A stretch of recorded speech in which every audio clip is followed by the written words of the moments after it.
आज मित्रांनो स्वर्गीय रणजित निंबाळकर यांचं नाव मैदानात गाजणार. मित्रांनो आज बऱ्याच दिवसानंतर विठ्ठलनानांचा तेज आणि सर्जा एकत्र आले आणि गट क्रमांक 27मध्ये पळत असताना मित्रांनो या गाडीने सुट्टा निकाल घेऊन गट पास झाले आणि सेमीसाठी पात्र. तर मित्रांनो आज बऱ्याच दिवसानंतर सारांच्या नावासाठी पाहणार. मित्रांनो आज बऱ्याच दिवसानंतर पुन्हा एकदा सरांचं नाव मैदानामध्ये गाजणार तेजा आणि सर्जाच्या रूपात. तर मित्रांनो आज या गाडीला सेमीसाठी मनापासून खूप खूप शुभेच्छा. मित्रांनो आज ही गाडी एक नंबर करेल का? ज्या पद्धतीने गटाला स्पीड लागले त्या स्पीड पाहता नक्कीच ही गाडी गोलाला दिसेल. बघूया मित्रांनो या गाडीला सेमीसाठी मनापासून खूप खूप शुभेच्छा. मित्रांनो गट क्रमांक 27 तुम्ही पाहू शकता.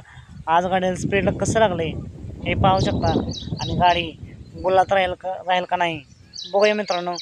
तर पुन्हा एकदा सर्जा तेजाला सेमीसाठी मनापासून खूप खूप शुभेच्छा. 7 भेटू पुन्हा एकदा एका नवीन अपडेट्स महाराष्ट्राच्या नवीन व्हिडिओमध्ये.